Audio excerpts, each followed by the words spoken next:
Hello बच्चों, नमस्कार। Welcome to the Utkarsh classes. कैसे हो आप लोग? सब बढ़िया। तो बच्चों, आज जो है वो अपना प्रोजेक्टाइल मोशन स्टार्ट हो रहा है। प्रक्षेप्य गति, प्रोजेक्टाइल मोशन यानी प्रक्षेप्य गति। और प्रक्षेप्य गति में क्या होता है बच्चों कि कुछ चीजें जो है वो हमारे पास और कुछ नहीं है। जो आपने वन डायमेंशन मोशन पढ़ा, उस वन डायमेंशन मोशन को ही आप ये मान लीजिए कि अब टू डायमेंशन में करके पढ़ेंगे। और अपने को बिल्कुल नहीं घबराना है, कोई ऐसा नहीं सोचना कि अरे यार ये नया चैप्टर है। आप इसको ऐसा सोचिए कि वन डायमेंशन मोशन में केवल एक एक्सिस में पढ़ रहे थे, अब दोनों एक्सिस में साथ में पढ़ लेंगे। एक्स और वाई दोनों एक्सिस में साथ में चलते रहेंगे, बस उसी तरीके की बातें होंगी। तो प्रोजेक्टाइल मोशन सिंपली अपने को यह देखना है कि मैं दोनों एक्सिस में एक साथ बात करूंगा। तो कुछ चीजें मैं आपको ऐसी बताऊंगा जो आपको ऑलरेडी आती है, मैं रिलेट करने की कोशिश करता हूं आपके वन डायमेंशन मोशन से। ठीक है ना? जो आपने वन डायमेंशन मोशन में पढ़ा वही हम लोग यहां पर बात करेंगे। तो बेसिकली प्रोजेक्टाइल अपना जो है वो हम लोग टू डायमेंशन मोशन की तरह भी मान सकते हैं। ठीक है, चलिए बच्चों, थैंक यू, मैं बहुत अच्छा हूं, धन्यवाद। तो two dimension motion, two dimension motion का हमें बस इतना सा ध्यान रखना है, आप एक्स डायरेक्शन को अलग सोल्व कर लो और वाई डायरेक्शन को अलग सोल्व कर लो। बस एक्स को अलग सोल्व कर लो, वाई को अलग सोल्व कर दो और फिर साथ में जोड़ दो। फिर क्या कर दो? साथ में रख दो। बस आपका क्वेश्चन खत्म हो जाएगा। ठीक है ना? एक्स को अलग सोल्व कर लो, वाई को अलग सोल्व कर लो और फिर साथ में लिख दो, फिर साथ में रख देना। कैसे होता है ये काम? कुछ नहीं है, कोई भी अलग नहीं है ना? कोई भी अलग वाला सीन है ही नहीं। सिंपल सी बात है भैया, एक्स और वाई दोनों जो है उनमें अलग अलग पढ़ के साथ में जोड़ दो। जो हमने पढ़ा है ना वन डायमेंशन मोशन, जैसा आपने पढ़ा है ना वैसा ही होता है। जैसे आप लोग एक क्वेश्चन से इसको स्टार्ट करोगे, देखो एक्स डायरेक्शन और वाई डायरेक्शन को अलग अलग सोल्व कर लो, फिर साथ में रख दो, बस वही प्रोजेक्टाइल मोशन है। ठीक है ना? ओके, वही प्रोजेक्टाइल मोशन है। जैसे मान लो मैं एक क्वेश्चन से आपको स्टार्ट करवाऊं, आपको बताऊं कि कैसा है ये चैप्टर। एक क्वेश्चन से देखिए, एक कण एक्स वाई तल में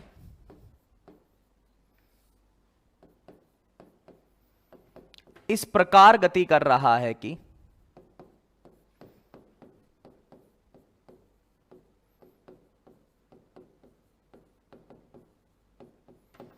एक कण एक्स वाई तल में इस प्रकार गति कर रहा है कि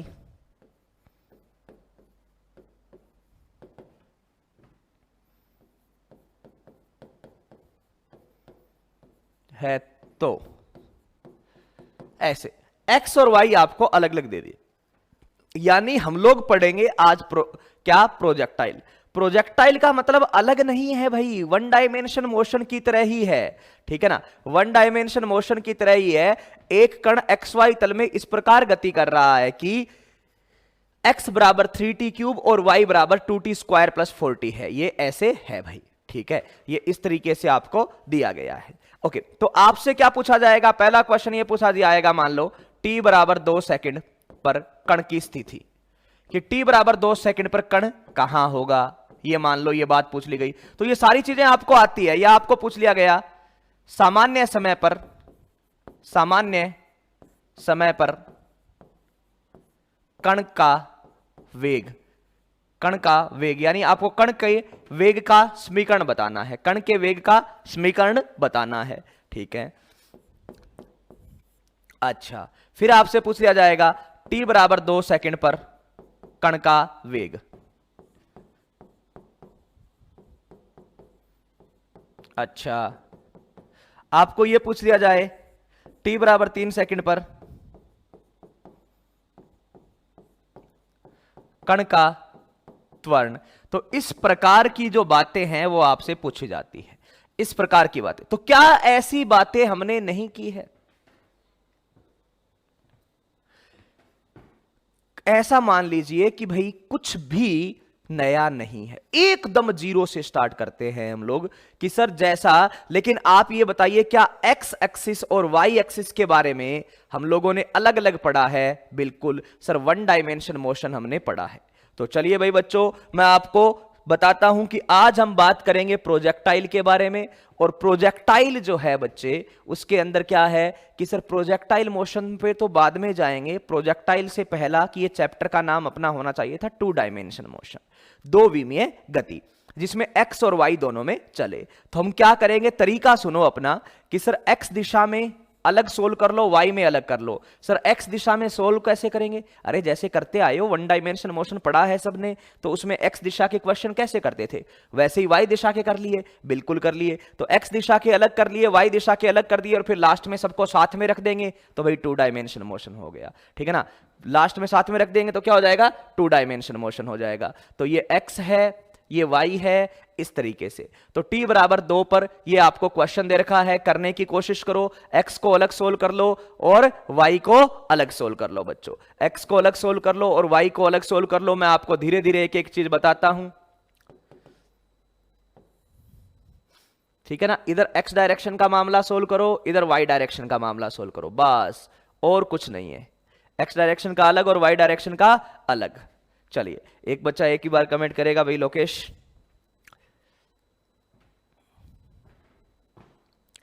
ठीक है, तो चलिए कैसे शुरुआत करेंगे देखते हैं। धन्यवाद भी, धैर्य, धन्यवाद। चलिए,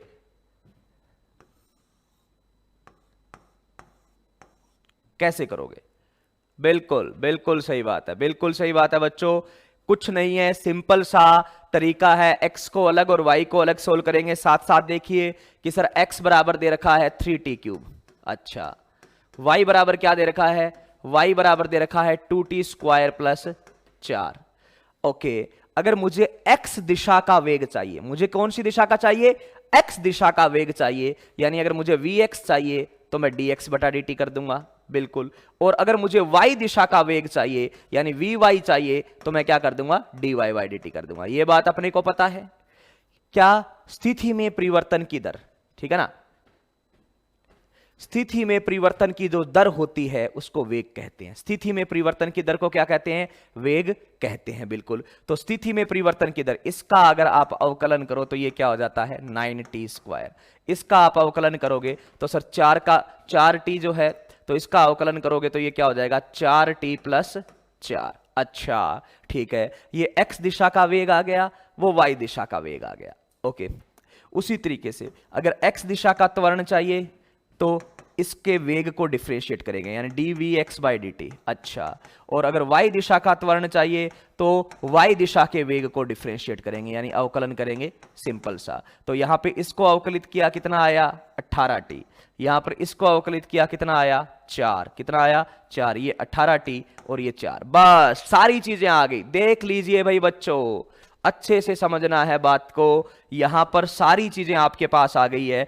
x का मामला अलग सोल्व किया है, y का अलग किया है। कैसे कैसे भाई, अभी तक मैंने कुछ बताया नहीं है कि ये कौन सा ऊर्ध्वाधर वगैरह है, वो बातें बाद में करेंगे। पहले मैंने एक सिंपल क्वेश्चन दिया है कि ये कण xy तल में चल रहा है, x ऐसे है और y ऐसे है, x ऐसे है और y ऐसे है, तो आप क्वेश्चन कैसे सोल्व करोगे? तो सर मैं कुछ अलग नहीं करूंगा, x को अलग तरीके से सोल्व कर लूंगा, y को अलग। ये मेरा x वाला है, यानी जैसा मैंने 1 डायमेंशन में पढ़ा था, ये मेरा y वाला है जैसा मैंने 1 डायमेंशन में पढ़ा था। x को एक बार अवकलित किया, वेग आया, वेग को एक बार अवकलित किया, त्वरण आया। उसी तरीके से y को एक बार अवकलित किया, वेग आया, वेग को एक बार अवकलित किया, त्वरण आया। यह पूरा मामला x दिशा का आ गया और यह पूरा मामला y दिशा का आ गया। बस फिर आप एक एक क्वेश्चन का जवाब यहां से देते जाओ, और कुछ नहीं है, एक एक क्वेश्चन का जवाब देते जाओ। तो मैं क्वेश्चन स्टार्ट करता हूं। पहला क्वेश्चन मेरा क्या है, पहला क्वेश्चन बोला गया है t बराबर 2 सेकंड पर, t बराबर 2 सेकंड पर कण की स्थिति। स्थिति कौन बताता है भैया कण की? सर स्थिति तो x और y निर्देशांक बताते हैं। स्थिति का मतलब क्या होता है, x और y निर्देशांक, बिल्कुल सर। तो x और y निर्देशांक मतलब t बराबर 2 सेकंड पर आप ये बताइए x निर्देशांक कितना होगा। यहां से t बराबर 2 सेकंड पर सारे लोग बताइए, t बराबर 2 सेकंड पर x निर्देशांक कितने होंगे? तो सर x निर्देशांक अपने कितने होंगे, यहां पर देखिए, तो t की जगह 2 रखोगे तो 2 की घात मैं यहां पे लिख ही देता हूं 3t³। ठीक है, तो 2 रखेंगे तो 2 की घात 3 यानी 8, 8 या 24, तो x निर्देशांक तो आ गए 24 मीटर। अच्छा, y निर्देशांक कितना है? सर y निर्देशांक है 2t² + 4t। अच्छा 2t² प्लस 4t, तो क्या आ जाएगा यहां पे t बराबर 2 रखेंगे तो 4, 4 दूनी 8, 8 और 8 16, तो 16 मीटर। बिल्कुल x निर्देशांक आ गया 24 मीटर, y निर्देशांक आ गया 16 मीटर। बिल्कुल सही लिखा है बच्चों ने। तो स्थिति क्या लिख देंगे भाई, t बराबर 2 सेकंड पर। अगर आपको स्थिति सदिश पूछे तो क्या लिखोगे, 24 i cap plus 16 j cap metre. 24 i cap plus 16 j cap metre. तो इसमें से ऐसी कौन सी चीज थी जो आपको पता नहीं है, बताइए यहां से ऐसी कौन सी चीज थी जो पता नहीं है। सारी बातें तो आपको पता थी, यही तो हमने सीखा है वन डायमेंशन मोशन में।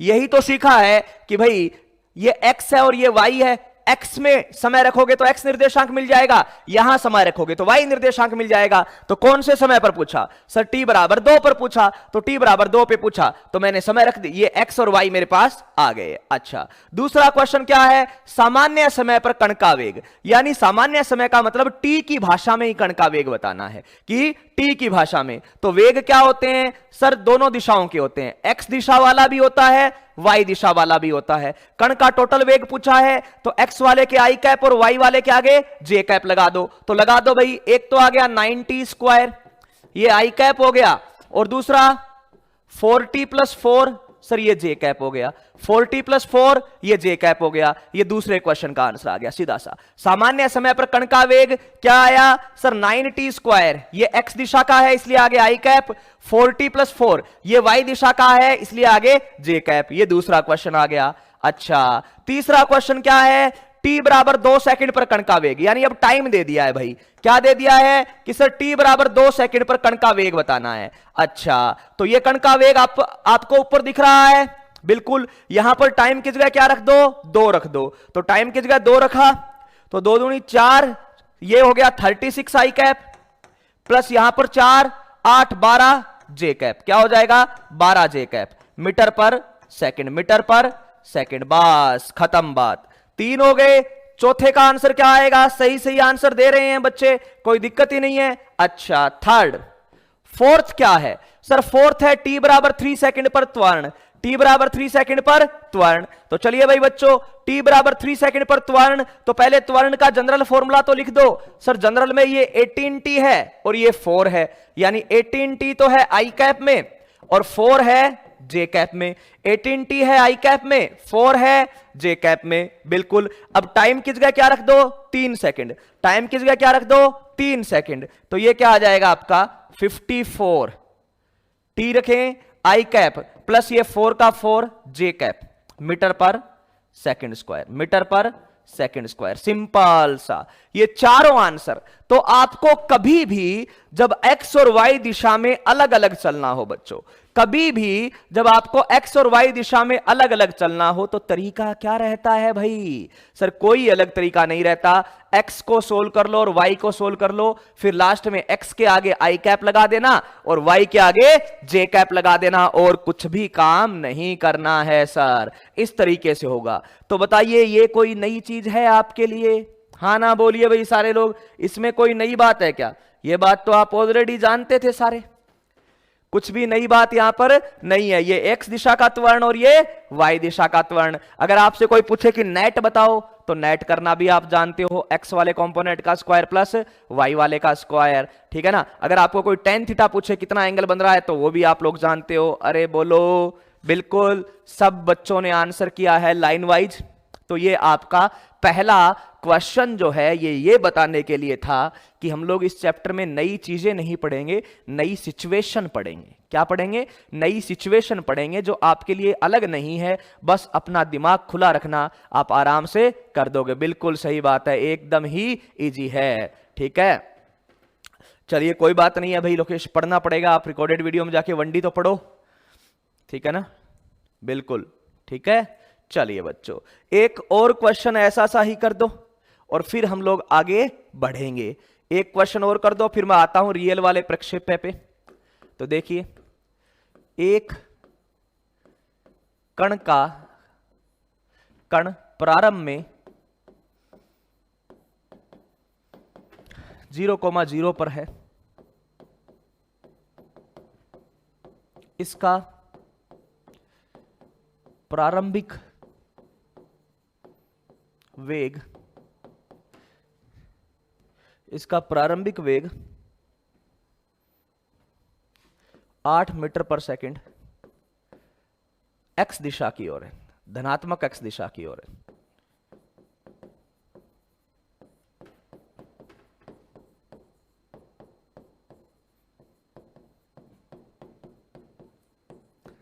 तथा एक नियत त्वरण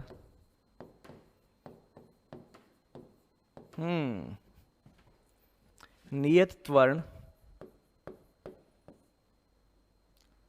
5 मीटर पर सेकंड स्क्वायर धनात्मक एक्स दिशा से 37 डिग्री के कोण पर है। तो t बराबर 2 पर कण का वेग t बराबर 2 पर कण की स्थिति। चलिए बच्चों बता दीजिए। हाँ भाई बिल्कुल पवन, थ्योरी भी लिखवाएंगे जब कुछ अलग पढ़ाएंगे। पहले तो मैं आपको ये बता रहा हूं, पुराने वाले से रिलेट करके पढ़ा रहा हूं कि पुराने वाले के अकॉर्डिंग आप कैसे आंसर कर रहे हो। जब इसकी चीजें अलग आएगी तब और करेंगे, कोई प्रॉब्लम नहीं हर्ष गुप्ता, नो टेंशन बेटा।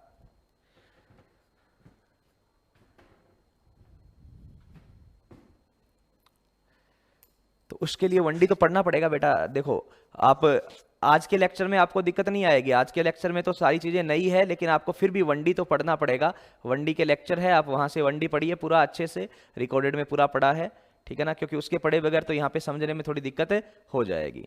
ओके, तो चलिए भाई बच्चों, आंसर करना है क्वेश्चन का कि एक कण प्रारंभ में 0,0 पर है, ठीक है ना। ओके, इसका प्रारंभिक वेग 8 मीटर प्रति सेकंड धनात्मक एक्स दिशा की ओर है, ठीक है। एक नियत त्वरण 5 मीटर प्रति सेकंड स्क्वायर धनात्मक एक्स दिशा से 37 डिग्री के कोण पर है। कितने डिग्री के कोण पर है बच्चों? 37 डिग्री के कोण पर है, बिल्कुल। तो क्या है? नियत है त्वरण। तो t बराबर 2 सेकंड पर कण का वेग और t बराबर 2 सेकंड पर कण की स्थिति पूछी है, ठीक है ना बच्चों। तो सिंपल सा क्वेश्चन है, आप लोगों को यह देखना है कि अच्छा कण चल रहा है एक्स वाई में। सुनिएगा, कण चल रहा है एक्स वाई में, तो सबसे पहले तो वो चीजें देखे जिसके अंदर हमें गिवन क्या क्या है, जिसके अंदर हमें चीजें गिवन क्या क्या है, क्या क्या चीजें हमें दी गई है। तो सर t बराबर 0 पर वेग जो है वो दे रखा है। देखिए पहले आप वो लिस्ट बनाओ जो गिवन है, ठीक है ना, कि t बराबर 0 पर वेग जो है वो 8 मीटर प्रति सेकंड धनात्मक एक्स अक्ष की ओर है। इसका मतलब y दिशा में कोई वेग नहीं है, सुनते रहना। तो t बराबर 0 पर x का प्रारंभिक वेग तो कितना आ गया? 8 मीटर प्रति सेकंड। ओके, धनात्मक है तो आई कैप लिख दिया मैंने। और y का प्रारंभिक वेग कितना आ गया? सर y का वेग है 0 मीटर प्रति सेकंड, यानी y दिशा में कोई वेग नहीं है। t बराबर 0 में x दिशा में वेग है और y में कोई वेग है नहीं, तो मैं यहां पर इसको ऐसे लिख दूंगा सिंपल सा कि हाँ ठीक है कि ये हो गया। अच्छा, दूसरा, त्वरण के बारे में आपको क्या दिया गया? जो चीजें पता है, जो दे रखी है, उसको ध्यान से, आंसर भी दे दिया है बच्चों ने, वेग का आंसर 26 मीटर प्रति सेकंड दे दिया है, लेकिन अपने को सुनना है ध्यान से। दूसरी बात, त्वरण के बारे में क्या दे रखा है? सर त्वरण है 5 मीटर प्रति सेकंड स्क्वायर, ठीक है ना। 5 मीटर प्रति सेकंड स्क्वायर किस दिशा में है? सर त्वरण जो है वो धनात्मक एक्स दिशा से 37 डिग्री के कोण पर है। कितने कोण पर है? 37 डिग्री के कोण पर। अच्छा ठीक है, तो चलिए त्वरण के बारे में ये बोल रखा है कि ये एक्स दिशा है, ये वाई दिशा है, त्वरण यहां है, कितने डिग्री के कोण पर है? 37 डिग्री के कोण पर। कितने? 37 डिग्री के। कितना है मान? कितना है? 5 मीटर प्रति सेकंड स्क्वायर। तो आप लोग जानते हो कि x दिशा का त्वरण भी आएगा और y का भी आएगा, बिल्कुल। जिसके साथ कोण बन रहा है वो कोस थीटा, और जिसके साथ कोण नहीं बन रहा वो साइन थीटा। तो x दिशा का त्वरण क्या आ जाएगा? सर a कोस 37, a कोस 37। तो a की जगह आया 5, कोस 37 होता है 4/5। तो सर x दिशा का त्वरण तो आ गया 4 मीटर प्रति सेकंड स्क्वायर। x दिशा का त्वरण कितना आ गया? 4 मीटर प्रति सेकंड स्क्वायर, बिल्कुल आ गया। ओके, y दिशा का त्वरण, वाई दिशा का त्वरण क्या होगा सर, ए साइन 37। साइन 37, साइन 37 का मतलब 5, साइन 37 आ गया 3/5 यानी 3 मीटर पर सेकंड स्क्वायर। कितना? 3 मीटर पर सेकंड स्क्वायर। कितना आ गया? 3 मीटर पर सेकंड स्क्वायर। तो ये एक्स दिशा का आ गया और ये वाई दिशा का आ गया। एक एक्स दिशा का आ गया और एक क्या आ गया? वाई दिशा का आ गया। बिल्कुल। तो अब जो चीजें हैं आपके पास खुलकर लिख लो। सर एक्स दिशा का प्रारंभिक वेग है और त्वरण भी है, ओके। वाई दिशा का प्रारंभिक वेग है और त्वरण भी है, ओके। इसके अलावा सर हमें कुछ नहीं चाहिए, हमें कुछ नहीं चाहिए, बस इतना बहुत कुछ है। अब बस कुछ नहीं, हमें एक्स और वाई को अलग अलग सोल्व करना है। तो कर लो बच्चों, इधर एक्स दिशा ले लो, ओके, और इधर वाई दिशा ले लो। जो पूछा गया है आंसर करते जाओ लाइन वाइज। तो सबसे पहले एक्स दिशा इधर ले ली, वाई दिशा इधर ले ली, बिल्कुल। तो जो पूछा है उसका आंसर करते जाओ। आपको पहले पूछा है t बराबर 2 सेकंड पर कण का वेग। सुनिए, प्रारंभिक वेग दिया हुआ है, त्वरण दिया हुआ है और किसी समय पर वेग पूछा जाए तो आप सूत्र लगाते हो v is equal to u plus a t. यहां भी लगाओ और यहां भी लगाओ, दोनों जगह लगा दिया कि सर v बराबर you plus eighty, okay. v बराबर x दिशा का प्रारंभिक वेग कितना है बच्चों? 8। त्वरण कितना है? 4। कितने समय पर पूछा है? t बराबर 2 पर। तो ये रख दिया, तो ये वेग आ गया आपका 16 मीटर पर सेकंड। अच्छा, उसी तरीके से y में v बराबर u प्लस एटी। प्रारंभिक वेग कितना है बच्चों? 0। त्वरण कितना है? 3। किस समय पर पूछा है? t बराबर 2 पर। तो कितना आ गया? 6 मीटर पर सेकंड। तो बच्चों आपको पहले क्वेश्चन का आंसर मिल गया यहां पर। पहले क्वेश्चन का क्या आंसर मिला कि सर t बराबर 2 सेकंड पर। कब? t बराबर 2 सेकंड पर। t बराबर 2 सेकंड पर वेग क्या होगा? 16 मीटर पर सेकंड आई कैप प्लस 6 मीटर पर सेकंड जे कैप। 16 मीटर पर सेकंड आई कैप प्लस 6 मीटर पर सेकंड जे कैप। बिल्कुल सही बात है, 16 मीटर पर सेकंड आई कैप प्लस 6 मीटर पर सेकंड जे कैप। ये पहले क्वेश्चन का आंसर मिल गया। अब इसी तरीके से स्थिति पूछनी है, तो स्थिति का मतलब डिस्प्लेसमेंट कि भाई कहां है, तो क्या लगाओगे? s is equal to u t plus half a t square लगा दोगे। क्या लगा दोगे? s is equal to u t plus half a t square लगा देना। x दिशा में अलग बता देना, y दिशा में अलग बता देना। x दिशा में अलग बता देना, y दिशा में अलग बता देना, आंसर आ जाएगा। तो चलिए भाई बच्चों, सब लोग आंसर बताओ। मैं एक बार आपको फिर से बता देता हूं क्या क्वेश्चन था। आपको बोला गया कि एक कण ऐसे है सर कि उसके पास शुरुआत में वेग केवल x दिशा में है। कितना है? 8 मीटर प्रति सेकंड। तो मैंने क्या बोला कि अच्छा एक काम करो, वेग अगर x दिशा में है तो इसको तो 8 मीटर प्रति सेकंड लिख दो, और y दिशा में कुछ नहीं है तो उसको 0 बोल दो। तो y दिशा का प्रारंभिक वेग 0 हो गया, x दिशा का प्रारंभिक वेग 8 हो गया। ठीक है। अच्छा, फिर क्या बोला कि भाई त्वरण कहां है? तो सर त्वरण कुछ ऐसा है जो धनात्मक एक्स एक्सिस के साथ 37 डिग्री का कोण बना रहा है, यानी ऐसे बीच में है। बिल्कुल, ये बीच में है तो इसके दो घटक हो जाएंगे। कितने? 2। एक x दिशा में आएगा और एक y दिशा में आएगा। तो x दिशा वाला a कोस 37 हो गया, y वाला a साइन 37 हो गया। जब सोल्व किया तो x दिशा में 4 मीटर प्रति सेकंड स्क्वायर आ गया, y दिशा में 3 मीटर प्रति सेकंड स्क्वायर आया। क्या ये त्वरण नियत है? बिल्कुल सर, दोनों दिशाओं में त्वरण नियत है। और अगर त्वरण नियत है तो जो इक्वेशन ऑफ मोशन है, गति के जो समीकरण है, ठीक है ना, वो आप अप्लाई कर सकते हो। तो ठीक है सर, पहले मैंने गति का समीकरण v is equal to u plus a t use किया, ये आ गया। अच्छा, पोजीशन का आंसर बच्चों ने दिया है 40 i cap plus 6 j cap. 40 i cap plus 6 j cap. चलो चेक कर लेते हैं। s is equal to u t plus half a t square लगाना है। बिल्कुल सर, पहले x दिशा में लगाओ तो u कितना है? 8। टाइम कितना? 2 प्लस हाफ, एक्सेलरेशन कितना? 4, टाइम कितना? 2 का स्क्वायर। तो ये कितना आ गया? 16 प्लस ये 16 8 यानी 24 मीटर। ये x दिशा में आ गया। y में u कितना है सर? 0। y में u कितना है? 0। टाइम कितना? 2 प्लस हाफ, y में त्वरण कितना? 3 और ये 2 का स्क्वायर। तो y दिशा में कितना आ गया सर? 6 मीटर। बिल्कुल सही बात है। तो इसका जो पोजीशन वेक्टर हुआ बच्चों वो कितना आ गया? 24 आई cap plus 6 j cap metre. बिल्कुल, ये आपका आंसर आ गया दूसरे क्वेश्चन का। किस समय पर? t बराबर 2 सेकंड पर। किस समय पर? t बराबर 2 सेकंड पर। ठीक है ना, t बराबर 2 सेकंड पर। बिल्कुल सही आंसर दिया है बच्चों ने, 24 आई कैप प्लस 6 जे कैप। 24 आई कैप प्लस 6 जे कैप, ठीक है ना? नहीं, बिल्कुल नहीं राहुल भाई, 37 ही होगा।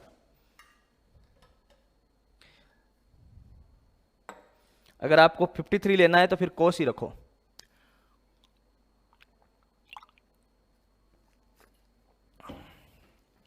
क्लियर सी? तो कोई भी नई कहानी नहीं पढ़ी, कोई भी नई कहानी नहीं पढ़ी। अब पढ़ने जा रहे हैं नई कहानी, तो सब तैयार हो? ये मुझे बस ये बताने के लिए था कि क्वेश्चन तो ऐसे ही करने हैं जैसे 1D में किए। तो प्रक्षेप्य गति, प्रोजेक्टाइल मोशन बेसिकली है क्या? 1 डायमेंशन में अपन ने मोशन अंडर ग्रेविटी पढ़ा था बच्चों, 1 डायमेंशन में अपन ने मोशन अंडर ग्रेविटी पढ़ा था ना, वैसा ही यहां पर मोशन अंडर ग्रेविटी है। भाई नेगेटिव क्यों लेंगे अभिनीश? जब त्वरण पॉजिटिव आया है, ये 4 है, ये 3 है, दोनों पॉजिटिव है, तो नेगेटिव क्यों लेंगे? ठीक है ना? जब पॉजिटिव है तो पॉजिटिव ही लेंगे, ठीक है ना? ये थोड़ा सा ध्यान रखना। ओके, आ जाइए। तो चलिए बच्चों, अब अपन शुरुआत करते हैं आपके प्रोजेक्टाइल का, ठीक है ना? अरे वाई ऋणात्मक होना चाहिए, कहां की बातें कहां पहुंचा दी? वो मोशन अंडर ग्रेविटी थी, ये मोशन अंडर ग्रेविटी नहीं है भाई। ओके भाई, ठीक है ना? मोशन अंडर ग्रेविटी नहीं है, सिंपल क्वेश्चन है। और अगर एक्सेलरेशन कांस्टेंट नहीं हो तो क्या करेंगे सर? एक्सेलरेशन कांस्टेंट नहीं हो तो पिछले क्वेश्चन की तरह करेंगे। पिछले में देखो एक्सेलरेशन कांस्टेंट नहीं था ना, समय पर निर्भर कर रहा था ना, 18t। ये देखो समय पर निर्भर कर रहा था ना, 18t, ठीक है ना? इस तरीके से। तो अगर एक्सेलरेशन कांस्टेंट नहीं है तो भाई ऐसे करेंगे, एक्सेलरेशन कांस्टेंट है तो न्यूटन की इक्वेशन लगा देंगे, ठीक है? तो आपको ऐसे देखना है। ये सारी चीजें जो है हम लोग पहले पढ़ चुके हैं। तो सर ये y ऋणात्मक, g का मान ऋणात्मक, वो कब लेते थे? जब हम पढ़ते थे मोशन अंडर ग्रेविटी, गुरुत्वीय क्षेत्र के प्रभाव में क्या करना था? गति पढ़ रहे थे। तो अब वो पढ़ना शुरू करेंगे वापस से। तो आ जाइए बच्चों, अब पढ़ते हैं मोशन अंडर ग्रेविटी। तो जिन बच्चों ने 1D में नहीं पढ़ा वो यहां से देख लो, कोई अलग चीज नहीं है। मोशन अंडर ग्रेविटी कोई भी अलग चीज नहीं है, सेम डिटो उसी तरीके से है, बस एक एक्सिस एक्स्ट्रा जोड़ दिया गया। धन्यवाद बच्चों, धन्यवाद। कि मोशन अंडर ग्रेविटी ये क्यों नेगेटिव होगा वो बताएंगे ना, जी वगैरह का सब बताएंगे, टेंशन मत लो। तो मोशन अंडर ग्रेविटी जो है वो हम लोग अभी पढ़ने वाले हैं। आ जाओ, तो क्यों नेगेटिव है? जिन बच्चों को डायरेक्शन का वहां पर जो है क्लास नहीं ले पाए, तो मैं आपको बता दूं कि यहां पर अपन डायरेक्शन के बारे में वापस बात कर लेंगे। तो मोशन अंडर ग्रेविटी में यानी गुरुत्वीय त्वरण के प्रभाव में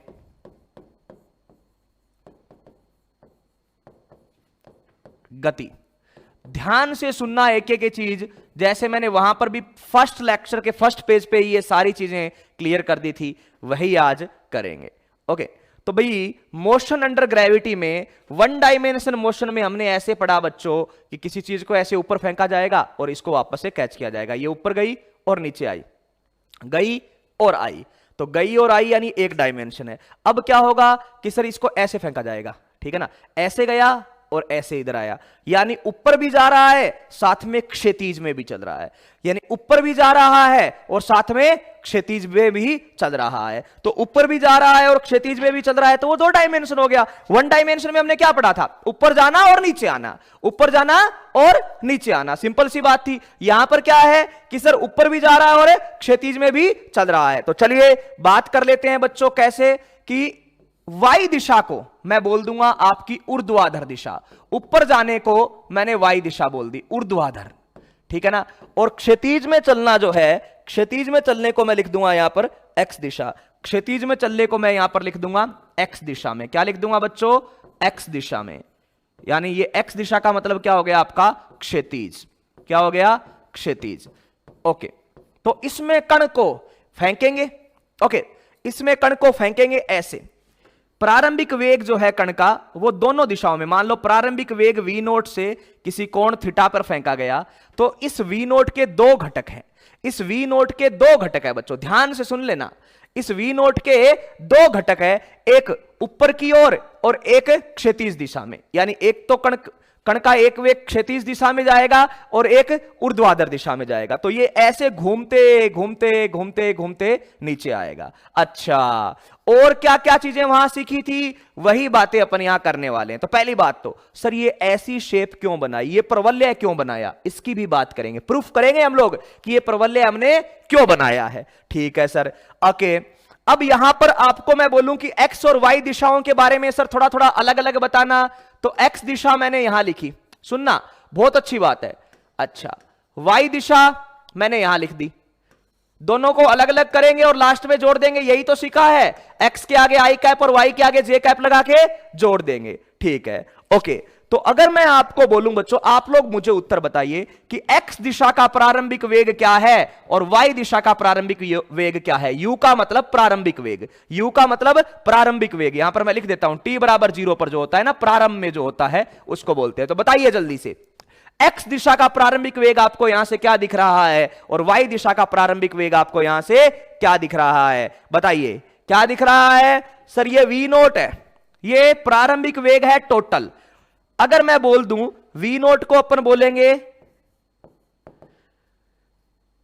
प्रक्षेप्य गति, प्रक्षेप्य वेग यानी जिस पर फेंका गया है, थीटा को अपन बोलेंगे प्रक्षेप्य कोण यानी जिस कोण पर आपने इसको फेंका है, जिस कोण पर आपने इसको फेंका है, बिल्कुल। तो प्रारंभिक वेग की अगर मैं बात करूं तो सर प्रारंभिक वेग x दिशा का प्रारंभिक वेग तो ये हो जाएगा ux, y दिशा का ये हो जाएगा uy। अच्छा, तो क्या हो जाएगा सर, ये v नोट है, ये वाला कोण थीटा है, तो एक नोट एक क्या हो जाएगा, बिल्कुल सही बात है, एक क्या हो जाएगा सर, x दिशा वाला तो v नोट कोस थीटा और y दिशा वाला v naught sine theta. x दिशा वाला v नोट कोस थीटा और y दिशा वाला v नोट साइन थीटा, बिल्कुल सही लिखा है। x वाले को तो आपने कोस थीटा लिख दिया और y वाले को साइन थीटा लिख दिया। अच्छा, अब मैं आपको बोलूं कि यार ये ग्रेविटी के अंडर मोशन है, हवा वगैरह कुछ नहीं चल रही है, सिर्फ जो बल है वो ऐसे नीचे की ओर ही लग रहा है, ठीक है ना। बल जो है वो जो त्वरण है वो केवल और केवल नीचे की ओर लग रहा है। तो त्वरण बच्चों केवल और केवल नीचे की ओर लग रहा है, इसका मतलब क्या है सर, इसका मतलब यह है कि त्वरण केवल y दिशा में है। ऊपर और नीचे जो चीज है वो तो y दिशा में ही है ना, अगर क्षैतिज होता तो उसको ऐसे होना पड़ता, बिल्कुल। तो त्वरण केवल नीचे की ओर लग रहा है, तो सर केवल y दिशा में है, x दिशा में त्वरण नहीं है। तो x दिशा का त्वरण हमने क्या बोल दिया, 0। और मैंने बोला कि y दिशा का त्वरण बताओ, तो मैंने लिख दिया -g है, और वो क्या है, कांस्टेंट। ये बात हमेशा ध्यान रखना बच्चों, मोशन अंडर ग्रेविटी जब हम पढ़ते हैं तो त्वरण नियत मान के पढ़ते हैं। त्वरण को क्या मान के पढ़ते हैं बच्चों, नियत, कि त्वरण कहीं पर नहीं बदलेगा, ठीक है ना। ओके, मैंने -g क्यों लिखा बाल को, क्योंकि सर -g इसलिए लिखा कि उसकी दिशा नीचे की ओर है। y में ये निर्देशांक 0,0 है, बिल्कुल। जो ऊपर की ओर दिखे वो पॉजिटिव y की तरफ है और जो नीचे की ओर दिखे वो नेगेटिव y की तरफ है। तो सर ये तो त्वरण तो हमेशा नीचे की ओर लगेगा, तो ये नेगेटिव y की तरफ आ गया। तो x दिशा में y दिशा में दो प्रारंभिक चीजें आपको पता चल गई। पिछले दो जो मैंने क्वेश्चन करवाए थे उनमें यही तो चीजें बताई थी ना आपको, एक तो प्रारंभिक वेग का पता कर लो और एक त्वरण का पता कर लो। तो कर लिया सर, तो इसके अलावा तो कुछ भी पूछ ले आप बता दोगे ना। पिछला क्वेश्चन यही तो था बच्चों, प्रारंभिक वेग और त्वरण का पता चल गया था, ये वेग था और ये त्वरण था, इनका पता चल गया। तो उसके अलावा आपको कुछ भी पूछे कि किसी कण पर कहां होगा, स्थिति क्या होगी, उसका वेग क्या होगा, सब कुछ बता दोगे कि नहीं बता दोगे, हर जगह की सारी जानकारी दे दोगे कि नहीं दे दोगे, आराम से दे दोगे। अब कोई आपसे यह पूछे कि किसी भी समय t पर आप वेग बताओ, सामान्य समय t पर, t बराबर t का मतलब सामान्य समय पर, सामान्य समय पर वेग। तो सामान्य समय पर वेग, तो सर वेग के तो दो घटक होंगे, वेग के तो दो घटक होंगे, एक x वाला और एक y वाला, एक x वाला और एक y वाला। और सर x दिशा में तो त्वरण 0 है, त्वरण 0 होने का क्या मतलब होता है सर, वेग में परिवर्तन की दर को त्वरण कहते हैं, और त्वरण 0 है मतलब वेग परिवर्तित नहीं होगा, वेग परिवर्तित नहीं होगा, यानी x दिशा का वेग तो हमेशा ही इस ux के बराबर ही रहेगा। अच्छा, कितना, v नोट कोस थीटा। और y दिशा में त्वरण है क्या, जी सर बिल्कुल है। तो y दिशा में त्वरण है तो y दिशा में वेग क्या होगा, v is equal to u plus a t लगा देंगे। क्या लगा देंगे बच्चों, v is equals to u plus 80, v is equals to u plus 80। Okay sir, तो क्या होगा वो v is equal to u plus 80? तो सर vy बराबर u तो है ही आपके पास ui, और acceleration minus g into T लिख देंगे। अच्छा, ओके, कोई गलत बात नहीं है। ओके, अगर आपसे कोई पूछे कि t बराबर t पर दूरी कितना चलेगा, तो दूरी के लिए आपके पास सूत्र क्या है sir? s is equal to u t plus half a t square लगा दो। अगर कोई आपको स्थिति पूछे, दूरी पूछे, या स्थिति या विस्थापन पूछे, तो आप क्या लगा दो? s बराबर you t plus half a t square लगा दो। बिल्कुल, x दिशा में अलग लगा दो, y दिशा में अलग लगा दो, तो पता चल जाएगा। हाँ भाई, तो सुनिएगा एक एक चीज को ध्यान से। मोशन अंडर ग्रेविटी क्या है, सबसे पहले अपने दिमाग में ये चीज क्लियर होनी चाहिए। तो सर मोशन अंडर ग्रेविटी जो है ना, वो 2 डायमेंशन मोशन अंडर ग्रेविटी है, जिसमें y दिशा में तो त्वरण लग रहा है और x दिशा में कोई त्वरण नहीं है। क्यों भाई? सर y दिशा में तो नीचे गुरुत्वाकर्षण खींचता है, कितना बल लगाता है? mg, तो त्वरण कितना आ जाता है? ठीक है ना, mg, तो त्वरण कितना आता है? g, त्वरण कितना आ जाता है? g। ओके, और x दिशा में सर हवा वगैरह को हम लोग नेगलेक्ट कर रहे हैं, तो इस दिशा में कोई बल नहीं लग रहा। इस दिशा में ना तो कोई इधर बल लग रहा है, ना कोई इधर लग रहा है, यानी सर कोई बल नहीं लग रहा। तो x दिशा में कोई बल नहीं है, तो x दिशा में कोई त्वरण नहीं है, तो x दिशा का त्वरण 0, y दिशा का त्वरण क्या आ गया? Minus g। ओके, तो x दिशा का त्वरण 0 है, तो x दिशा का वेग हमेशा क्या रहेगा? नियत रहेगा। तो किसी भी समय पर आपको x दिशा का वेग पूछे, तो सर वो प्रारंभिक के बराबर ही होगा, कितना? v note cos theta.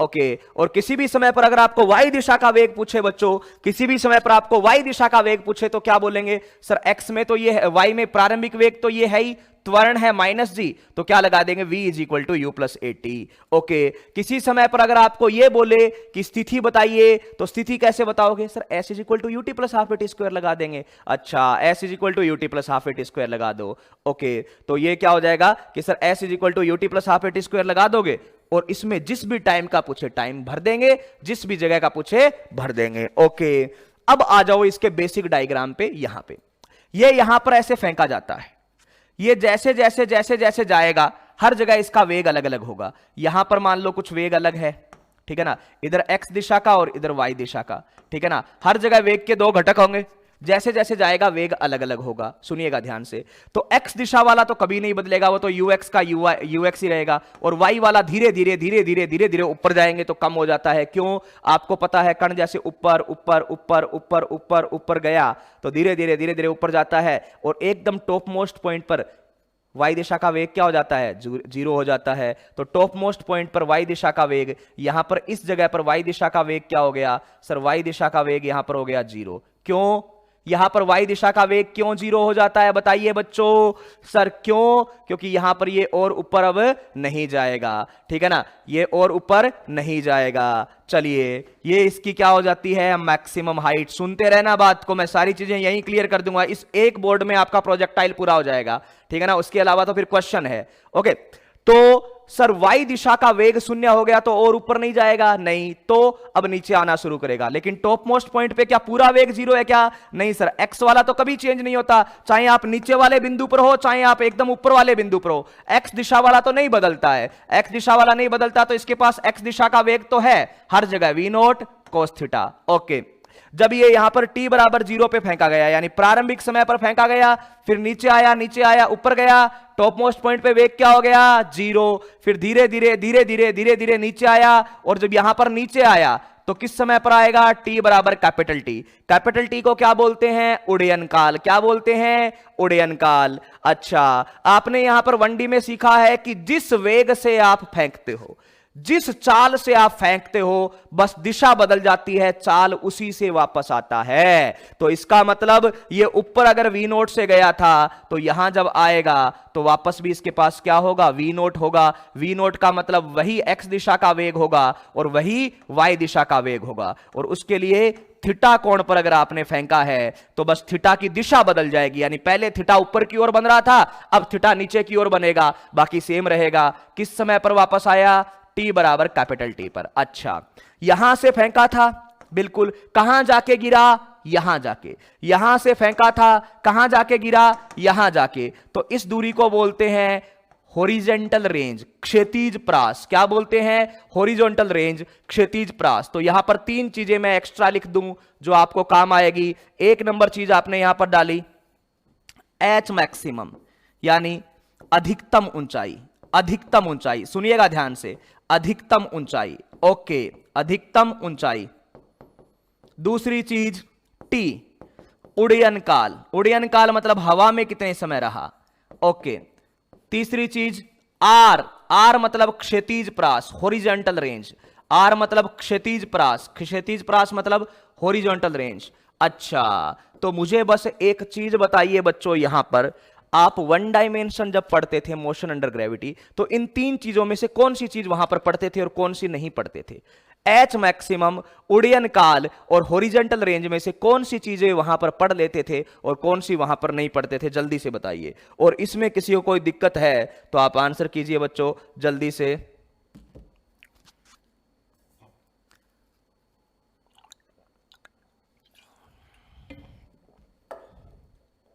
किसी को कोई प्रॉब्लम है तो बताओ।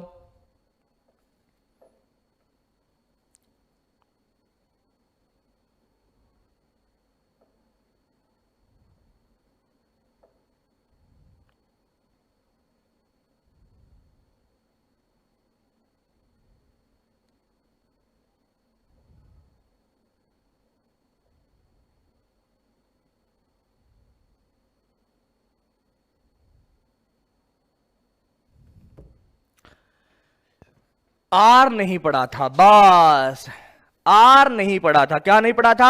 आर। बिल्कुल बिल्कुल, चलिए कोई बात नहीं, इसको पूरा को फोटो वापस बताएंगे। बस ये एक पेज में आपका पूरा प्रोजेक्टाइल है यार, ये एक पेज आप बना लेना, बस यही पूरा प्रोजेक्टाइल है, उसके अलावा कुछ नहीं है। क्वेश्चन धीरे धीरे करेंगे तो चीजें आप सीखोगे।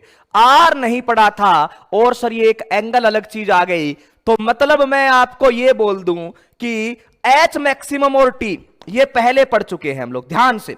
एच मैक्सिमम और टी पहले पढ़ चुके हैं और पहले भी ये ऊर्ध्वाधर दिशा के लिए थे, अब भी ये ऊर्ध्वाधर दिशा के लिए है। तो मैं क्या ऐसा लिख दूं कि इन पर केवल किसका हक है? तो इन पर हक है वाई दिशा का। किसका हक है? वाई दिशा का। वाई दिशा का हक है। किसका हक है? वाई दिशा का। यानी मैक्सिमम हाइट और टाइम ऑफ फ्लाइट, सुन लो बच्चों, मैक्सिमम हाइट और टाइम ऑफ फ्लाइट, ये दो जो चीजें हैं, अधिकतम ऊंचाई और उड्डयन काल, ये तो पहले ही पढ़ चुके थे हम, ये तो हम लोग पहले ही पढ़ चुके थे, बिल्कुल। और जब पहले ही पढ़ चुके थे तो बच्चों ये बताइए कि ये कौन सी दिशा में पढ़ा था? सर पहले तो तब पढ़ा था जब ये ऊपर जाके नीचे आता है, और जब ऊपर जाके नीचे आता है इसका मतलब इन पर केवल और केवल वाई दिशा का हक है। सुनिएगा, केवल और केवल वाई दिशा का हक था। तो जो सूत्र आपने वहां सीखे हैं वो के वो सूत्र यहां पर लगाने हैं। देखो कंफ्यूज नहीं होना है।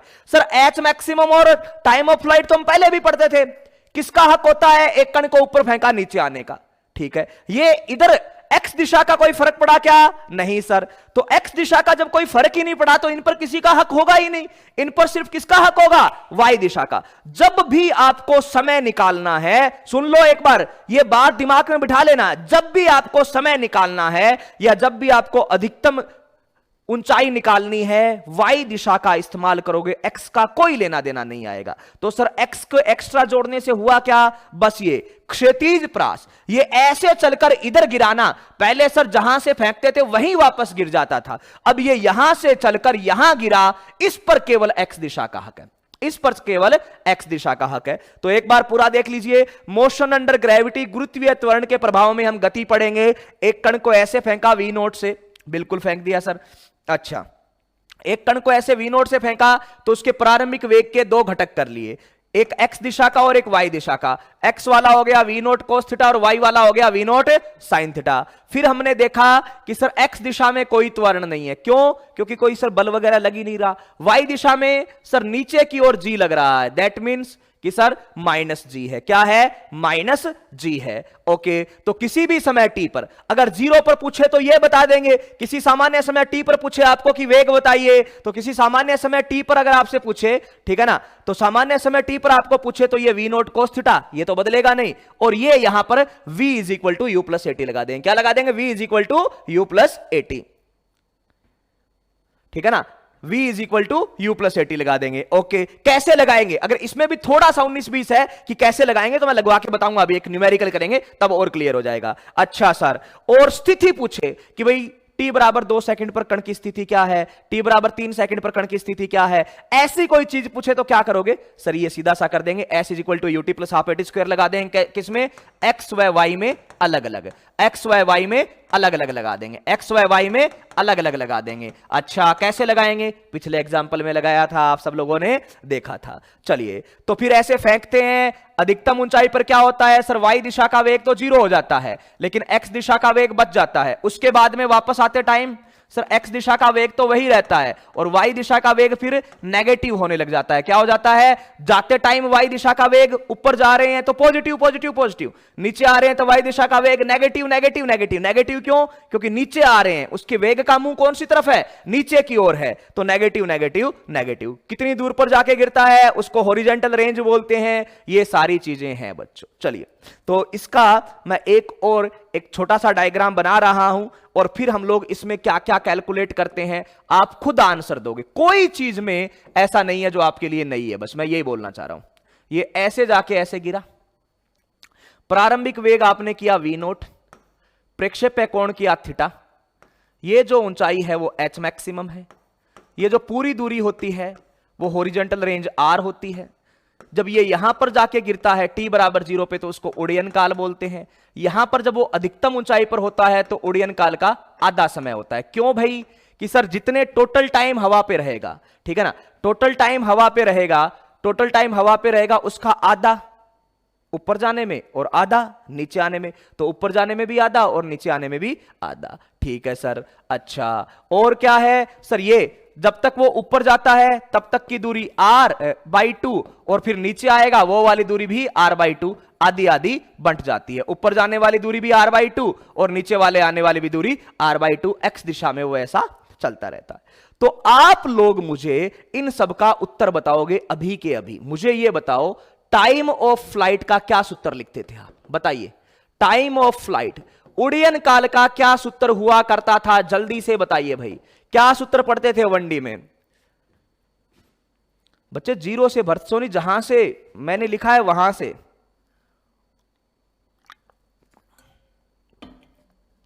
इसमें क्या दिक्कत है आपको?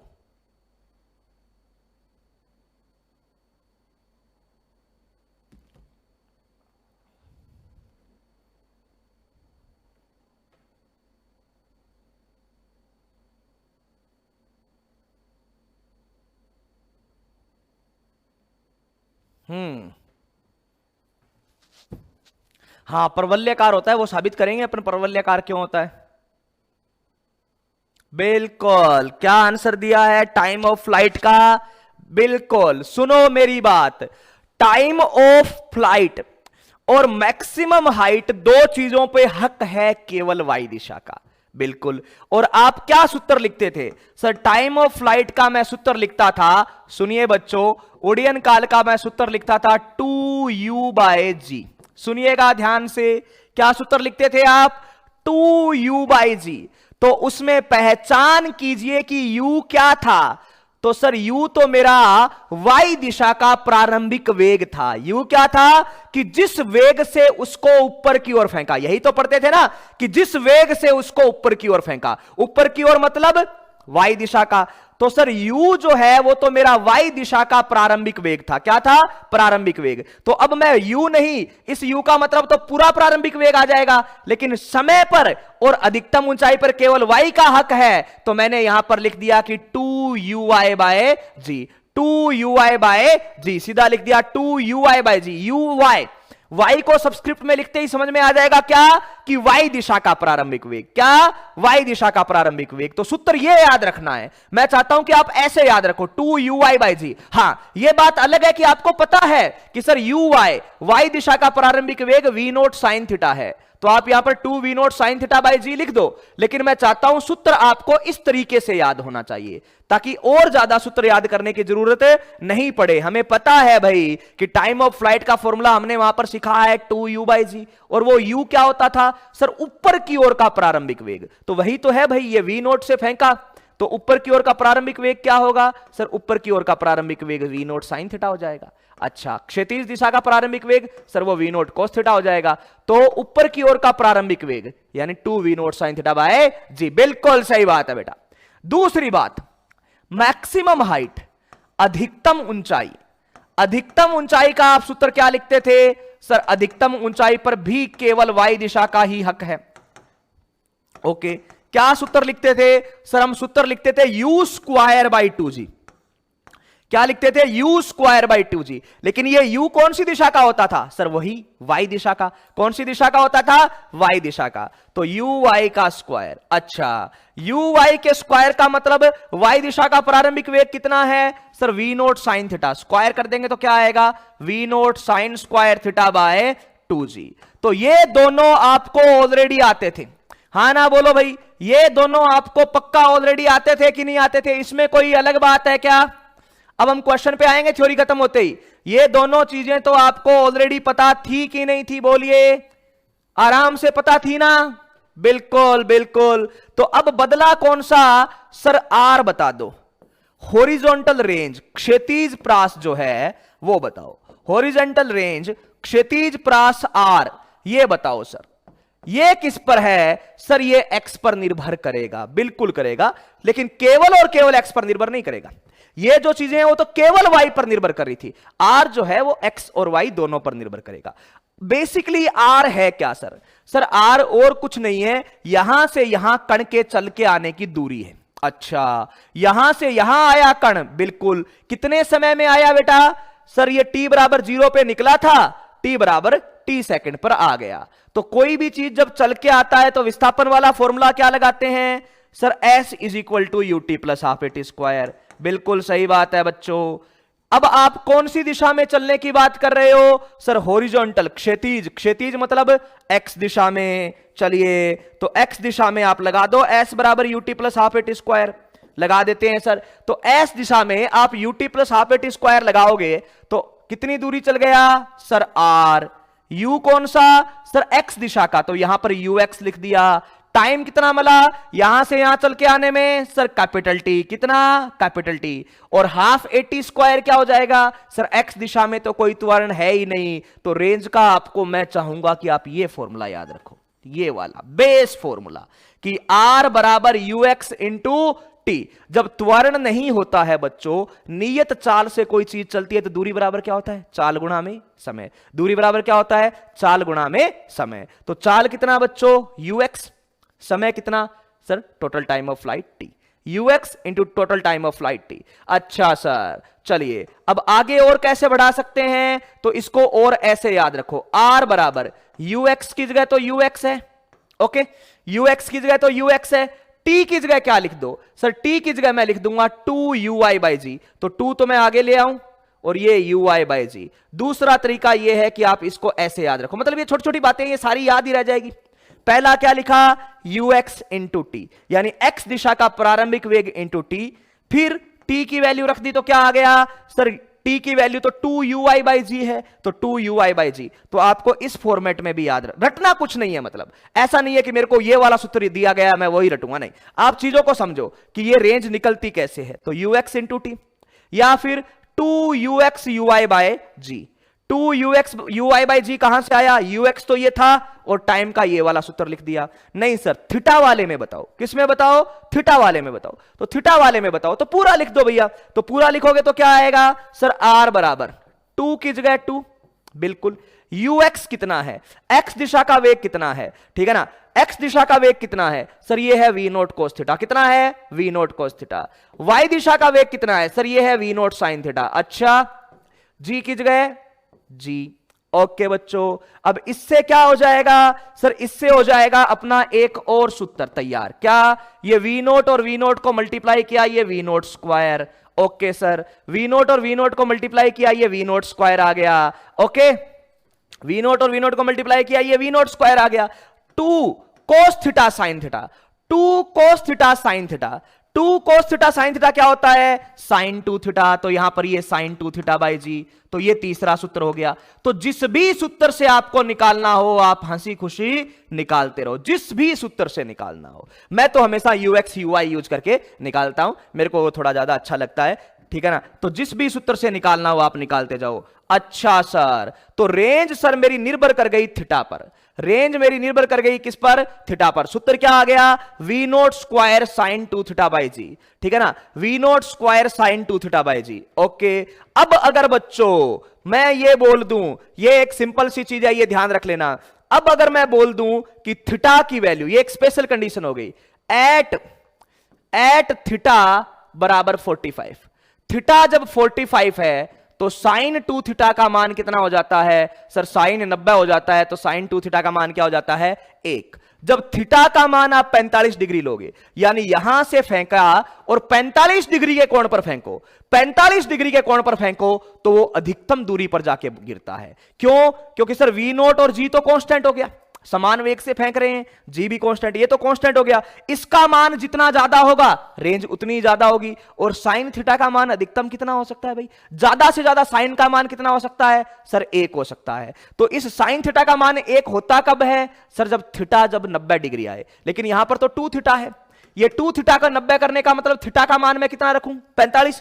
थीटा का मान 45 लिखूंगा तभी तो ये 2 थीटा 90 बनेगा। बिल्कुल, तो भाई आर का मान अधिकतम आ जाएगा, मैक्सिमम। तो मैक्सिमम का सूत्र क्या हो जाएगा? सीधा वी नोट स्क्वायर बाई जी। कितना? वी नोट स्क्वायर बाई जी। तो इस पर भी क्वेश्चन आते हैं, मैं आपको बताऊंगा कि कैसा क्वेश्चन आया है। एक बार जेईई मेन में भी आया है और नीट में भी आया हुआ है सीधा सा। तो जब भी आपको ये बोले कि भाई अधिकतम दूरी तक मुझे फेंकना है, अधिकतम क्षैतिज दूरी तक फेंकना है, तो मैं किस डिग्री पर फेंकूं? तो आप बोल देना 45 डिग्री पर फेंको। कितने पर?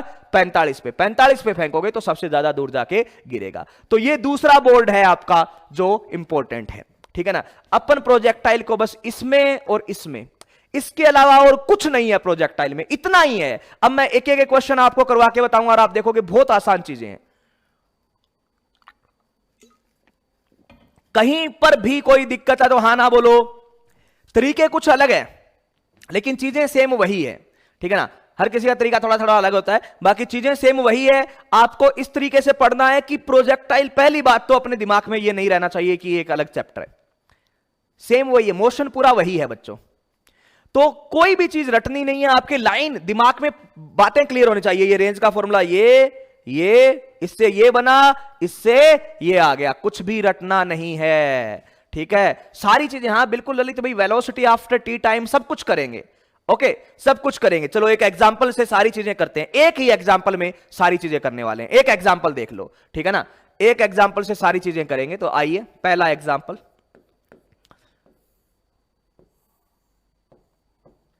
ये एक कण को ऐसे फेंका, प्रारंभिक वेग है 50 मीटर प्रति सेकंड, 37 डिग्री के कोण पर फेंका, ओके, टी बराबर 0 पे। पहला क्वेश्चन, उड्डयन काल ज्ञात करो। सारी चीजें बताएंगे, उड्डयन काल। दूसरा क्वेश्चन, अधिकतम ऊंचाई, जमीन से अधिकतम ऊंचाई।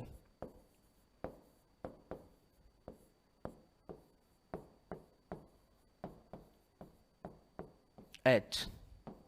तीसरा, क्षैतिज प्रास।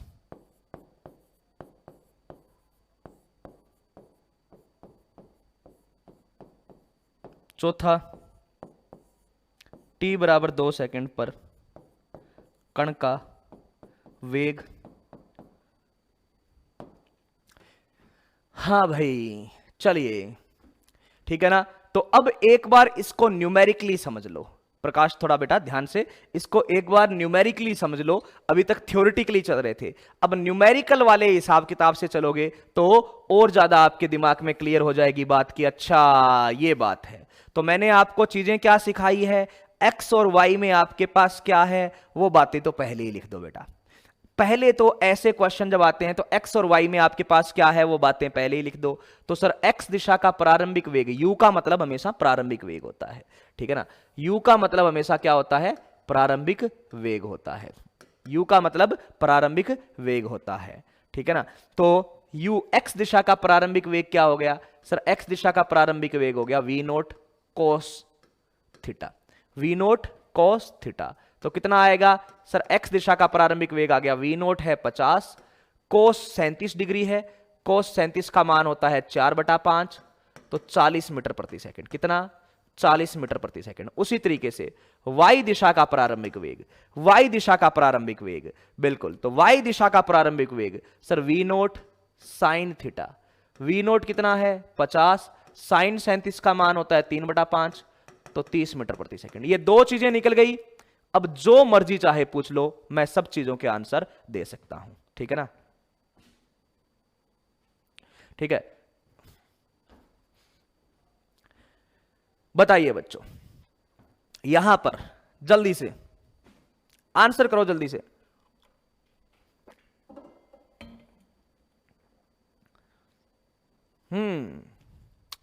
पहले का आंसर आ गया 6 सेकंड, बिल्कुल सही बात है भाई। सूत्र आपके सामने लिखे हुए हैं, जल्दी जल्दी आंसर कर दो। बस इतना डेटा सबसे पहले निकाल लो। कोई भी क्वेश्चन करना है, ये दो जानकारी निकाल लो कि x दिशा का प्रारंभिक वेग क्या है और y दिशा का प्रारंभिक वेग क्या है, और कुछ नहीं करना अपने को। x दिशा का प्रारंभिक वेग क्या है और y दिशा का प्रारंभिक वेग क्या है। ललिता शर्मा आंसर करो बच्चे। x दिशा का प्रारंभिक वेग क्या है और y दिशा का प्रारंभिक वेग क्या है?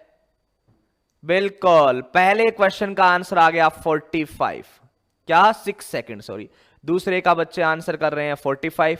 चेक कर लेते हैं। तो पहला क्वेश्चन सर उड़यन काल, क्या सूत्र लिखाया सर? 2, क्योंकि इस पर केवल y दिशा का हक है, y दिशा का हक है, तो 2uy/g, 2uy/g, तो 2uy, y कितना आ गया 30, g कितना आ गया 10, टक कर दिया, आंसर आ गया 6 सेकंड। कितना? 6 सेकंड, एकदम आसान सा, सीधा सा। 2uy/g, 2uy है 30, g है 10, कट कर दिया 6 सेकंड। दूसरा क्वेश्चन, अधिकतम ऊंचाई h मैक्सिमम क्या है सर? इस पर भी y दिशा का हक है। किसका है? y दिशा का है। तो y दिशा में क्या लिख दिया आपने सर? uy²/2g। क्या सूत्र है? uy²/2g, यानी y दिशा का प्रारंभिक वेग डिवाइड बाई 2g। तो ठीक है, y दिशा का प्रारंभिक वेग क्या है सर? 30 का स्क्वायर बाय 2, g की जगह 10, तो ये आ जाएगा 30 गुणा में 30 बटा में 10 गुणा में 2, तो 1 10 से ये टक करके कट कर दिया, ये 15 आ गया। तो आपका मैक्सिमम हाइट का आंसर आ गया बच्चों कितना सर? मैक्सिमम हाइट का आंसर आ गया 45 मीटर। कितना? 45 मीटर। कितना बच्चों? 45 मीटर। अच्छा ठीक है, 5 15 और 25 45 ही होते हैं, बिल्कुल सही बात है, 45 मीटर। तीसरा क्वेश्चन है हॉरिजॉन्टल रेंज। क्या फॉर्मूला बताया कि सर मेरा तो सीधा फॉर्मूला है 2x दिशा का प्रारंभिक वेग y दिशा का प्रारंभिक वेग into divide by g। 2x दिशा का प्रारंभिक वेग y दिशा का प्रारंभिक वेग डिवाइड बाई g। तो रख दीजिए 2x दिशा का प्रारंभिक वेग कितना है बच्चों? तो सर x दिशा का प्रारंभिक वेग है 40, y दिशा का प्रारंभिक वेग है 30, डिवाइड बाई g है 10। टक टक करके कट कर दो। बिल्कुल सब बच्चों ने सही आंसर दिया है। सर इसको कट कर देंगे, 1 0 से 0, ये 6 चौक 24, तो 240 मीटर आएगा। क्या आएगा? 240 मीटर। हाँ ना बोलो भाई, क्लियर है?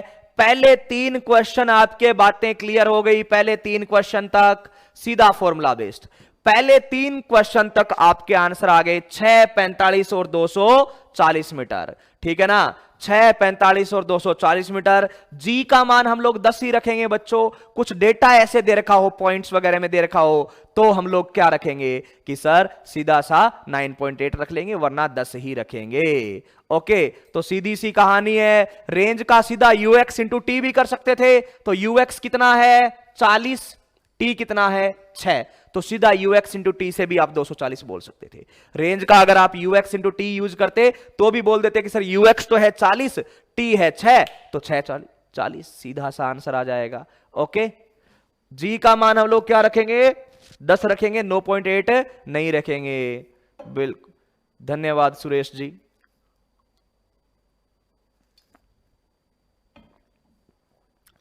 हाँ भाई बच्चों, चलिए क्लियर है। अब आ जाइए चौथे क्वेश्चन पे। कहां नहीं दिया, 10 का भाग दे दिया भैया।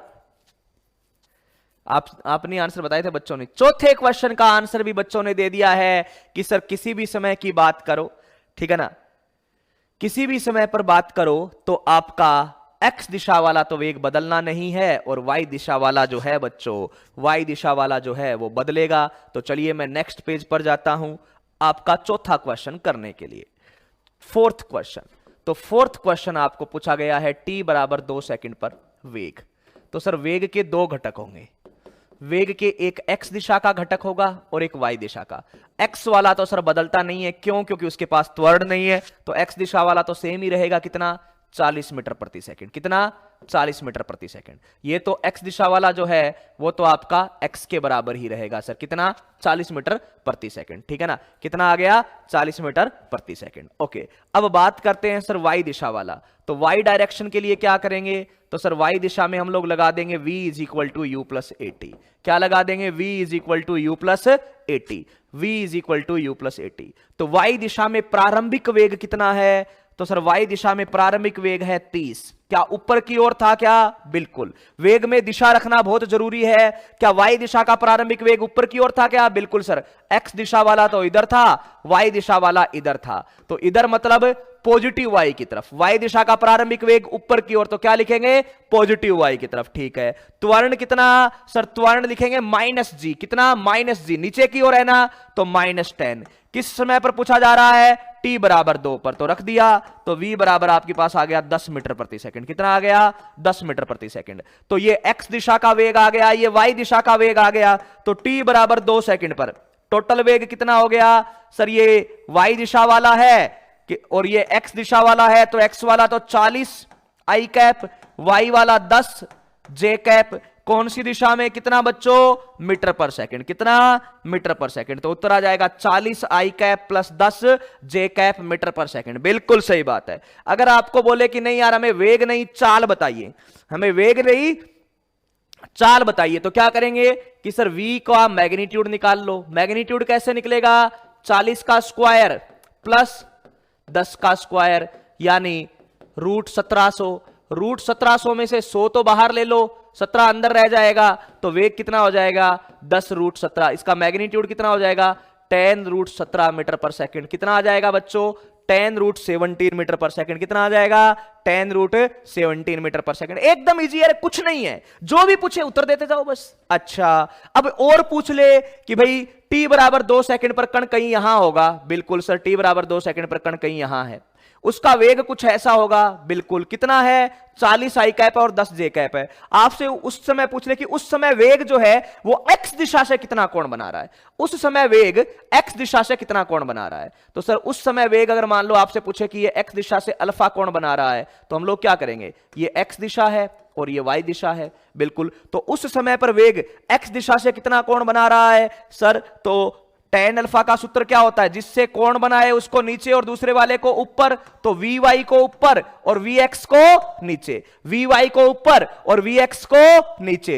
तो vy कितना हो जाएगा सर? 10 दे रखा है इस समय पर, t बराबर 2 सेकंड पर। vx कितना है? 40। तो उत्तर आ गया 1/4। तो अल्फा बराबर tan इनवर्स 1/4। कुछ भी पूछे, जो भी चीज वो पूछे आप जानते हो, कोई टेंशन ही नहीं है। अच्छा, इससे क्या पता चला सर? इस बात से यह पता चला कि शुरुआत में वेलोसिटी का वेग जो कोण है वो ज्यादा होता है, धीरे धीरे ऊपर जाता है, तो x दिशा के साथ कोण कम होता जाता है। टॉप मोस्ट पॉइंट पे पूरा वेग x दिशा में ही हो जाता है, यानी कोण क्या हो जाता है? पूरा वेग x दिशा में हो गया, यानी कोण क्या हो गया? 0 हो गया। और फिर वापस से वेग बढ़ने लग जाता है, तो x दिशा के साथ कोण बढ़ने लग जाता है। तो इस तरीके से भाई ये बात है। ओके, इसमें कहीं पर कोई दिक्कत है तो बताओ। क्या बोला गया कि सर एक कण को ऐसे फेंका गया, उसके पास इतने डिग्री का कोण था, इतना उसका वेग था। मैं कुछ नहीं सुनूंगा, सबसे पहले उसका x और y दिशा का वेग निकाल लिया, प्रारंभिक वेग, कि सर ये x दिशा का वेग है और ये y दिशा का वेग है, ये x दिशा का वेग है और ये y दिशा का वेग है। ओके, फिर आपसे कोई पूछे कि उड्डयन काल बताओ, तो सूत्र लगा दिया 2u/g। अगर आपसे कोई बोले अधिकतम वेग हाइट बताओ तो सूत्र लगा दिया uy²/g। क्यों? क्योंकि भाई इन दोनों पर तो हक केवल y दिशा का है। किसका? y दिशा का है। ठीक है, अगर उसके बाद आपसे पूछे कि क्षैतिज प्रास बताओ तो सूत्र है 2ux uy/g। 2ux uy/g। Okay, तो 2ux uy/g, तो 2ux uy/g ये वैल्यू रख दी। हाँ भाई, आपको ये पता होना चाहिए है ना, ये बात पता होना चाहिए कि साइन 37 का मान, कुछ बच्चे पूछ रहे हैं, तो ये पता होना चाहिए कि साइन 37 का मान 3/5 होता है और कोस 37 का मान 4/5 होता है। जब से ट्रिग्नोमेट्री पढ़ाई है ये बात कम से कम 20 बार बता चुके हैं ना। साइन 37 का मान 3/5 होता है और कोस 37 का मान 4/5 हो जाता है। ओके, आगे बढ़ते हैं। फिर पूछा कि t बराबर 2 सेकंड पर कण का वेग, यानी जिस भी समय पर पूछे कण का वेग, हमें पता है यार, जिस भी समय पर पूछे कण का वेग, तो उस समय पर अगर आपसे कोई पूछे कि कण का वेग बताना है तो हमें पता है कि सर वेग के दो घटक होंगे। क्या होंगे? दो घटक, एक x दिशा का और एक y दिशा का। सुनते रहिएगा बात को, एक x दिशा का और एक y दिशा का। तो सर x दिशा वाले को तो ऐसे ही बोल दिया कि vx = ux, ये 40 मीटर प्रति सेकंड ही रहेगा, ये नहीं बदलेगा। ओके, y दिशा में आपने कैसे निकाला? सर v = u + at लगा दिया, v = u + at लगा दिया। ध्यान से सुनिएगा, तो v = u + at लगा दिया तो ये 30 - 20 कर दिया, क्योंकि 10 और 2, तो सर 10 मीटर पर सेकंड आ गया। कितना आ गया? 10 मीटर प्रति सेकंड आ गया। ओके, तो वेग क्या आ गया? सर x दिशा वाला तो 40 है, y वाला 10 हो गया। कोई बात नहीं, ये वेग आया। अगर आपको कोई पूछे कि चाल बताओ, ठीक है ना, कोई पूछे चाल बताओ, तो चाल कैसे? सर चाल का मतलब इस वेग का मैग्नीट्यूड, तो ये 40 का स्क्वायर 10 का स्क्वायर 1600 और 100 क्या हो जाएगा? सर 1700। 1700 हो जाएगा तो मतलब क्या आएगा? सर 1700 में 100 बाहर ले लिया, 10√17। अच्छा, अब क्या बोला जाए कि सर किसी समय 2 पर वेग जो है वो x अक्ष के साथ कितना कोण बनाएगा। ठीक है ना, किसी समय 2 पर वेग जो है वो x अक्ष के साथ कितना कोण बनाएगा। तो हमें पता है कि पार्टिकल ऐसे ऊपर उठा उठा उठा ऐसे जाएगा। ठीक है ना, टॉप मोस्ट पॉइंट पर तो उसका पूरा वेग जो है वो x दिशा में ही होगा, और पूरा वेग अगर x दिशा में है तो भाई वो तो है ही x दिशा के साथ, तो वहां पर तो कोण कितना हो जाता है? 0 हो जाता है। वहां पर तो कोण कितना हो जाता है? 0 हो जाता है, बिल्कुल। लेकिन t बराबर 2 सेकंड पर वो तो यहां पर है, तो यहां पर आपको बोला कि ये कोण कितना होगा, तो कोण निकालने का सीधा सा तरीका है, सर ये v है, ये x है, x दिशा का वेग है, और ये y दिशा का वेग है। अच्छा, ये वाला एंगल अल्फा पूछा है, तो बताओ tan अल्फा का सूत्र क्या होगा? लंब बटा आधार, लंब बटा आधार। तो लंब vy, आधार vx, तो लंब तो है आपका 10, आधार कितना है? 40, 10/40 किया, उत्तर आ गया 1/4, तो अल्फा बराबर आ गया tan 1 1/4। कितना आ गया? tan 1 1/4। बताओ, एक क्वेश्चन से पूरा प्रोजेक्टाइल कंप्लीट?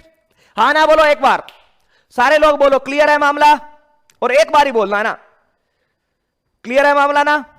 सीधा सा एक क्वेश्चन में आपको सारी चीजें बता दी, यानी जब भी रिवीजन करना हो ये एक क्वेश्चन बड़ा सा लिख लो, इसको पूरा समझ लेना, बात खत्म है, बस यही प्रोजेक्टाइल है। अब इसमें अलग अलग कंडीशन डालेंगे, ये चीजें होगी। ठीक है ना, तो ये सारी चीजें आपके साथ होने वाली है और कुछ नहीं है। हाँ ना बोलो, सही है, चलो भाई बहुत अच्छी बात है। अच्छा चलिए,